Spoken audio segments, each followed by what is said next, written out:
देखो ये चैप्टर जो है बल एवं गति के नियम, यानी कि इसी को इंग्लिश में कहेगा force and law of motion. इसमें सबसे पहले जो पहला टॉपिक पढ़ना है उस टॉपिक का नाम होगा बल। इसी को इंग्लिश में क्या कहेंगे? फोर्स। देखो क्या होता है कि जो हम लोग बच्चा में पढ़ते थे कि किसी भी वस्तु को या कोई भी चीज है उसको या तो खींचेंगे या धकेलेंगे। क्या करेंगे? या तो खींचना है या क्या करना है? धकेलना है। खींचने और धकेलने की क्रिया को क्या कहते थे? बल कहते हैं। लेकिन यहाँ पर अभी ये चीजें पढ़ने की जरूरत नहीं है। अब पढ़ना है कि बल जो होता है, बल एक भौतिक कारक है। बल एक क्या कारक है? भौतिक कारक है, जो किसी वस्तु में लगकर वस्तु के स्थिति में परिवर्तन करता है। वस्तु के कौन सी में परिवर्तन करता है? स्थिति में। यानी कि कोई भी वस्तु में लगेगा और उस वस्तु के कौन सी में परिवर्तन करेगा? स्थिति में। स्थिति को इंग्लिश में क्या कहते हैं? पोजीशन। यानी कि कोई भी, यानी कि बल वह भौतिक कारक है जो किसी वस्तु में लगकर उसके स्थिति में क्या करता है? परिवर्तन करता है। या तो परिवर्तन करेगा या परिवर्तन करने की चेष्टा करेगा। या तो परिवर्तन क्या करेगा या करने की क्या करेगा? चेष्टा करेगा। ऐसा बात नहीं है कि बल लगाने से किसी भी वस्तु में यानी कि उसका स्थिति में ही परिवर्तन होता है, ऐसा बात नहीं है।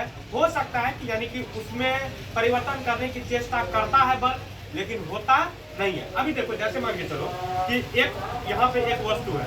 अब देखो इधर से हम क्या लगा रहे हैं? बल लगा रहे हैं। देखो ये मार्कर यहाँ पे है कि पहला स्थिति में है, इस पे जैसे बल लगा रहे हैं तो धीरे धीरे धीरे धीरे बल लग रहा है, यानी कि स्थिति में परिवर्तन हो रहा है। स्थिति में परिवर्तन हो रहा है। लेकिन देखो फिर से हम बल लगाते हैं, इस बोर्ड पर बल लगा रहे हैं। इस बोर्ड पर क्या लगा रहे हैं? बल लगा रहे हैं। इस बोर्ड पर बल लगा रहे हैं, लेकिन इसका स्थिति में परिवर्तन नहीं हो रहा है। लेकिन हम बल तो लगा रहे हैं, लेकिन यह स्थिति में परिवर्तन हो नहीं रहा है, लेकिन यह स्थिति में परिवर्तन करने की चेष्टा करता है। तो यानी कि बल हुआ भौतिक कारक है जो किसी भी वस्तु में लग करके उसके स्थिति में क्या करता है? या तो परिवर्तन करेगा या परिवर्तन करने की क्या करेगा? चेष्टा करेगा। उसी को क्या कहते हैं? बल। बात समझ में आ गया? तो बल किसको कहेगा? बल हुआ भौतिक कारक है जो किसी वस्तु में लगकर उस वस्तु में स्थिति में परिवर्तन करता है या परिवर्तन करने की क्या करता है?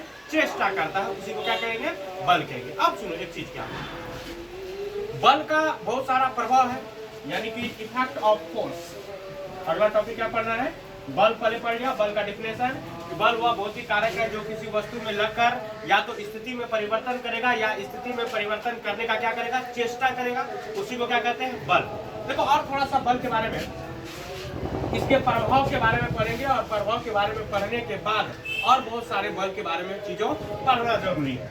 अब देखो इसका अगला टॉपिक है बल का प्रभाव।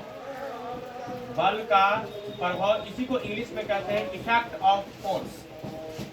इंग्लिश में कहेंगे इफेक्ट ऑफ फोर्स। देखो क्या होता है, यानी कि बल का पहला इफेक्ट क्या होता है? यानी कि बल के पहला इफेक्ट क्या होता है कि बल जो होता है किसी भी वस्तु के स्थिति में परिवर्तन करते हैं। पहला इफेक्ट क्या होता है? किसी भी वस्तु के कौन सी करता है? स्थिति में परिवर्तन करता है या परिवर्तन करने की क्या करता है? चेष्टा करता है। परिवर्तन करता है या परिवर्तन करने की क्या करता है? चेष्टा। बल यही होता है। अब देखो पहला क्या होता है कि जब मान के चलो कोई वस्तु है, कोई क्या है? वस्तु है, और वह वस्तु देखो अभी जो हम है कौन अवस्था में? विरामावस्था। अब देखो जैसे विरामावस्था में है और कोई हमको इधर से ठेल दे तो ठेल देगा, इसका मतलब बल लगाएगा। कौन सी करेगा? बल। तो अब देखो हम विरामावस्था में, विरामावस्था, अब देखो कि ये वस्तु विरामावस्था में है, लेकिन हम इधर से जैसे बल लगाएंगे तो ये वस्तु क्या करने लगेगा? चलने लगेगा। वस्तु क्या करने लगेगा? चलने लगेगा। तो देखो बल का पहला प्रभाव जो होता है, बल का पहला जो इफेक्ट होता है वह क्या होता है कि कोई वस्तु यदि विरामावस्था में है तो उसको तुम गति की अवस्था में ला सकता है। पहला इफेक्ट समझ के बात को, यानी कि जब कोई वस्तु विरामावस्था में रहता है तो उसको तुम कौन अवस्था में ला सकता है? गति की अवस्था में ला सकता है। अब देखो कोई चीज मान के चलो चल रहा है, इसका मतलब गति कर रहा है, और जैसे चला रहा है और साइकिल चल रहा है तो इसका मतलब गति में है। और जैसे वो साइकिल गति में है और हम पीछे से पकड़ करके क्या कर लेंगे? खींच लेंगे। तो खींचेंगे पीछे से पकड़ करके तो बल लगाए, तो इसका मतलब बल लगाए हैं तो वो वस्तु गति में है।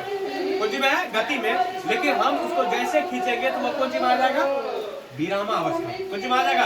विरामावस्था। या एक चीज समझो कि मान के चलो कोई साइकिल है, साइकिल धीरे धीरे जा रहा है। साइकिल कैसा जा रहा है? धीरे धीरे। तो साइकिल जैसे धीरे धीरे जाता है, हम पीछे से क्या लगा देंगे? बल लगा देंगे। तो साइकिल का जो चाल होगा, स्पीड होगा, वह क्या हो जाएगा? बढ़ जाएगा। यानी कि किसी भी वस्तु के चाल या वेग को बढ़ाने के लिए बल का उपयोग किया जाता है, बल का ये भी प्रभाव होगा। या किसी भी वस्तु के चाल या वेग को घटाने के लिए भी किसका उपयोग किया जाता है, बल का उपयोग किया जाता है। पहला बात समझ गया? यानी कि देखो पहला इफेक्ट होता है किसी भी वस्तु यदि विरामावस्था में है तो उसको तुम कौन अवस्था में ला सकता है, गति की अवस्था में।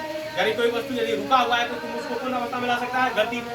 और यदि कोई वस्तु, दूसरा इफेक्ट है, यदि कोई वस्तु गति की अवस्था में तो तुम उसको बल लगा करके यानी कि तुम उसको विरामावस्था में ला सकते हो। कौन अवस्था से, गति अवस्था से विरामावस्था। अब देखो दूसरा क्या होता है, बल का और बहुत सारा प्रयोग होता है।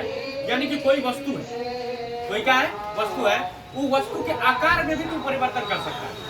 वस्तु कौन चीज में परिवर्तन कर देगा, आकार में। देखो वस्तु के आकार में कैसे परिवर्तन होता है, जैसे मान के चलो कि तुम एक बहुत बड़ा कागज का पन्ना ले, क्या लिया, कागज का पन्ना। अब जैसे कागज का पन्ना लिया, उसको बल लगा दो, मोड़ छोड़ दो।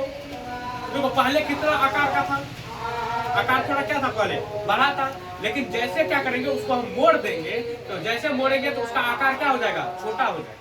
आकार क्या हो जाएगा, छोटा। तो ये भी बल का क्या है, प्रभाव है। तो पहला बल का प्रभाव ये है कि कोई वस्तु यदि विरामावस्था में तो उसको तुम कौन अवस्था में ला सकते हो, गति की अवस्था में। यानी कि पहला इफेक्ट